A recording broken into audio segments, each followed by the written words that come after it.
بسم الله الرحمن الرحيم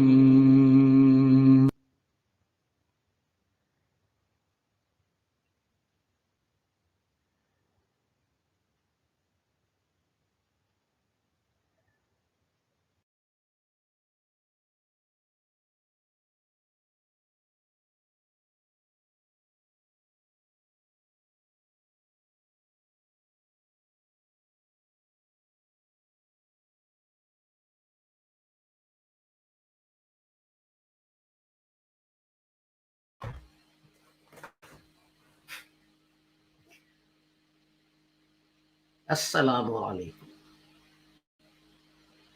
Ahmadi and Nishat Islam welcomes you to its broadcasts.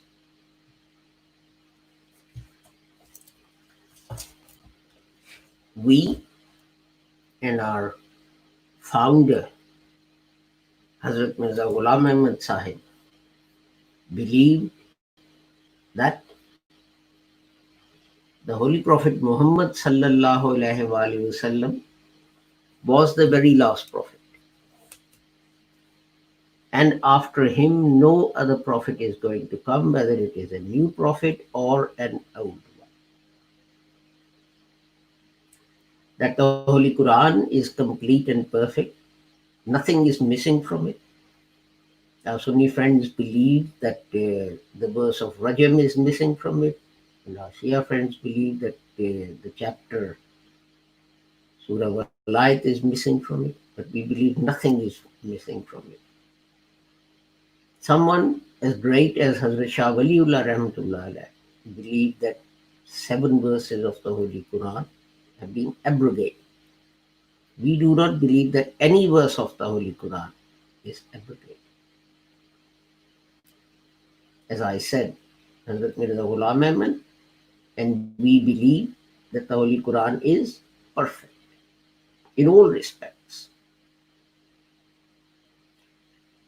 Hazrat Mirza Ghulam Ahmad, Rahmatullah Alayh, and we believe that in the words of the Holy Prophet Muhammad sallallahu alaihi wasallam, if one person who recites the kalima says to another reciter of the kalima, you are a heretic, you are a kafir, then it is the caller who is the heretic.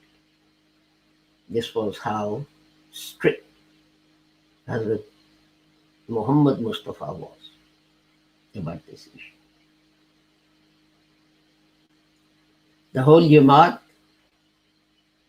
believed on Hazrat Mirza Ghulam Ahmad's death that he was the Mujaddid of the 14th century, for whom the Holy Prophet had used the words, the titles Messiah and Mahdi. This is proven by the fact that this statement was drafted, put to Hazrat Maulana Nuruddin, the head of the movement, who signed it, approved of it, and it then went on Hazrat Sahib's tombstone.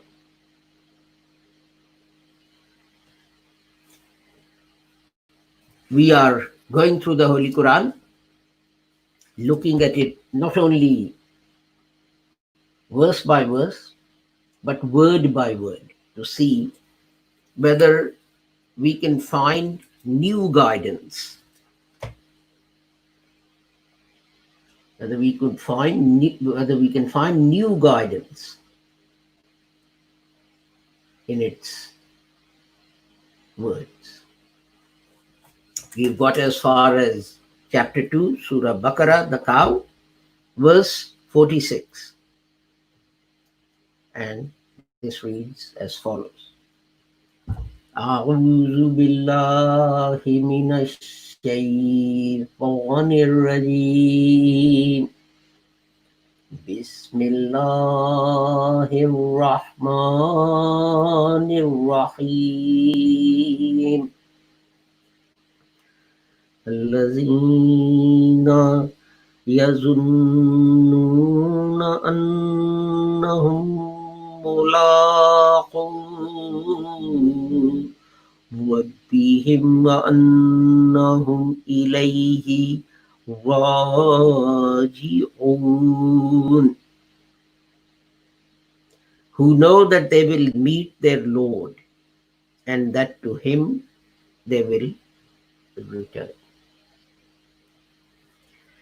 We've been talking about the Israelites and the fact that when confronted by an Arab about what their books said about the Holy Prophet Muhammad sallallahu alaihi wasallam, this Arab said, if your books say he is true, then I'll withdraw all my favors. And he was a rich man and a powerful man and an influential man. So the Jews of Medina denied that the Old Testament speaks about the Holy Prophet Muhammad. In fact, first they said it did, and then they denied it. And these verses were revealed. Now, I'd read the translation of some previous ones that we've been through. And it says, do not take a small price for my messages, referring to the denial that there's no mention of the Holy Prophet Muhammad in the Testaments, whereas clearly there is. Don't take a small price for my messages, but keep your duty to me and only me. Don't mix truth with falsehood, and don't hide the truth. You know it. Keep up prayer, pay the poor rate, bow down with those who bow down. Do you enjoin men to be good and neglect yourselves while you read the book? Have you then no sense? And seek assistance through patience and prayer. And this is hard for people, except for the humble ones. And who are they? They know that they will meet their Lord and that to him they will return. So I repeated a part of this section just to make sure that you actually follow the context. Now, the first word we want to consider is yazunnun, and its root is ra nun nun. And it's a very common word of Urdu as well. But in Urdu, its meaning is restricted. In Arabic, its meaning is much broader. In Urdu, it just refers to opinion, supposition, doubt, that kind of thing. And guessing something. But it's a very interesting word in that it's one of the few words of the Arabic language which can mean two opposite things. It can mean uncertainty and doubt, and it can mean certainty. So, every time this word is used, you have to think about how it is being used. Hazrat Maulana Muhammad Ali has translated that, who know. Other translators say, who are certain, who believe. And you see, there are two ways in which we get information. One is that someone just by the way mentions something,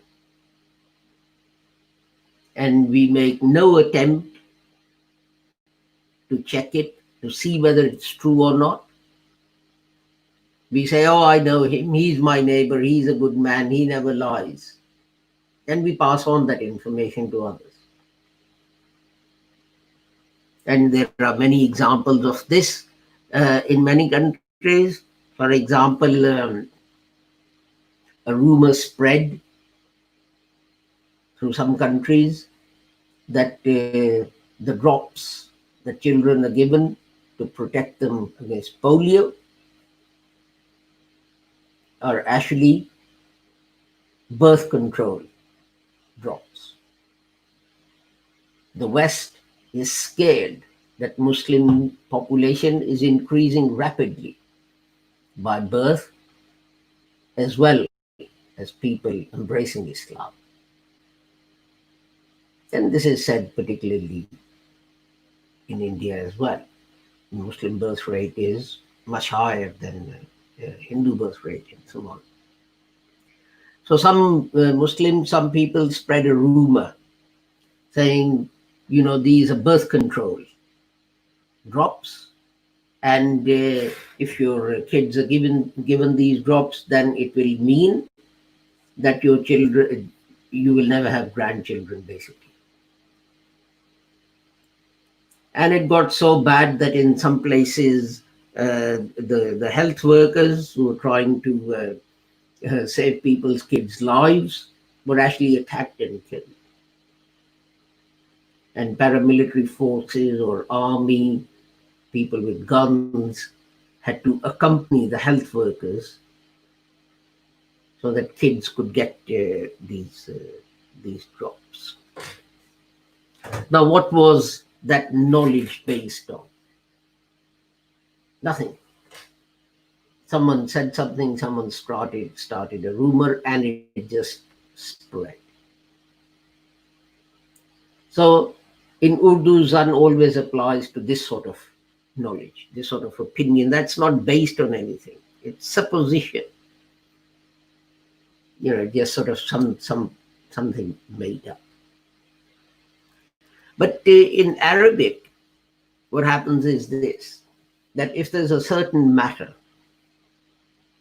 and you've considered it thoroughly, and that consideration is based on evidence, not just hearsay and rumors and so on, and you come to a conclusion based on inferences, signs of that matter, then it is certainty, then it is knowing. As Hazrat Maulana Muhammad Ali Rahmatullah Alayhi says, we know, who know. Or others say, who are certain. But if the evidence for whatever the matter is very weak, then it is sort of mere supposition or doubt and so on. It is not knowing. And so we have to be very careful when dealing with this word throughout the Holy Quran, because it's used in a number of places to determine whether it's talking about doubt or whether it's talking about certainty. The next word I want to discuss with you is annahum mulaqu. The root of this word is lam, khaf, ya. And it means to meet. And for Urdu speaking people, it's very easy because we have a word of Urdu called mulaqat, which is meeting people, meeting someone. And Imam Razi was of the opinion that this is meeting in the sense that your bodies touch, which means you're so close to the other party. But Imam Raghib says that yes, it means meeting and people should be very close, but they don't have to necessarily touch each other. It's enough that they're close together. Interestingly, this word is also used for battle or war. Why? Because the two armies are meeting each other. Even in English, we have phrases like, and they met in the field of battle. The two armies met each other. It doesn't mean to say that, they met each other and they embraced and had dinner together or joined someone's birthday, but it means they met and they fought each other. So sometimes it's used in that sense as well. But anyway, the point is that you will be very close. In this case, one party is a human and the other party is Allah. You will be so close to Allah when you present it to him, it would be as if it would be you would be close enough to embrace him, so to speak. The next word is Rab. Rab we have talked about. It's a very comprehensive word, etc., about describing our creator. But we've discussed it, we already discussed it many times. And then there is Raji'un. And the root of that is Ra, Jim, Ain. Raji'un. And it means to turn back or to return to something. But some people, when it is said to return, they take it as a sort of a retreat, as giving up something. But here, it's not in the sense of retreating or running away. It is in the sense of turning back to what you should have been seeking in the first place. That's it. That is what it means. That it also means reaction. So this is saying that it's very hard to do the right thing. And for those who don't have the right guidance, they have some excuse. If someone's never gone to school and never learned arithmetic and they're asked what's 3 plus 2, and they say 4 or 8 or even 32, you can't blame them because they don't know. But if someone's been given guidance and he's forgotten, then he'll keep on making mistakes until he turns back to that guidance, to that truth, to that right thing. So God says that these things, that you give up your worldly benefits, that you give up your worldly benefits, that you make sacrifices. It's very difficult, except for those who are humble. Because if you think you know everything, if you think you're bee's knees, as they say, if you think, as someone said to me when I tried to tell him something, he said, no one can teach me anything about the law. I know everything. Those people, you can't teach anything because they know everything. What are you going to teach them if they have knowledge of everything? But if you're going to do the right thing, you should be certain. You can only do that if you're certain that you'll meet your maker and you'll have to answer to him. And that's the important thing. Remembering and knowing that one day you've got to answer your maker. And this is what people forget. We are so busy in the pursuit of this world, running here, running there, doing overtime, getting another contract. Oh, that's okay. I'll do this tomorrow. And someone actually said this. He went to Hazrat Saab and said, "Sir, I have made a decision." And Hazrat Saab said, "Okay, what's that decision?" And he said, "Once I've retired and I'm free of my worldly duties, then I will spend all my time in the service of Allah and propagation of Islam." And Hazrat Saab said, "That's very good. That's excellent. Um, are you coming again to see me, or are you leaving now?" And he said, "No, sir, I'm still here in Qadian. I'll be coming to see you again tomorrow." And the promised Messiah said, "Well, in that case, do me a favor. Can you please bring with you the certificate?" And the man was puzzled and he said, "Sorry, sir, I don't understand. What certificate is that?" And Hazrat Saab said, "The guarantee certificate." And the man was puzzled again.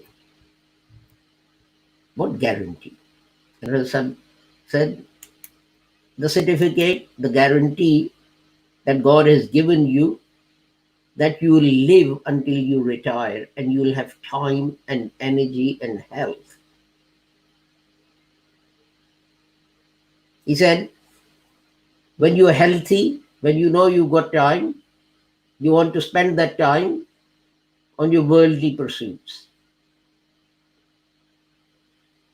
And when will you do God's work? Then you keep putting that off. I've got kids to put through school, I've got a daughter to marry off, I've got a house to pay off, and blah, blah, blah, blah. And then after I've done all of that, then, only then will I do God's work. Well, it may be that you never get the chance. As they say in English, the road to hell is paved with what? Good intentions. That's right. So if you want to do some good, don't leave it until you retire. Do it now. Our next broadcast is tomorrow. Urdu reflections of the Quran will be at 7 p.m. and that will be followed at 7:30 by English reflections on Holy Quran. Until we meet again, whether it is tomorrow, I hope it is tomorrow, or some other day, I pray that Allah keeps all of you safe and sound and free from harm. Assalamu alaikum, Khuda Hafiz, and goodbye.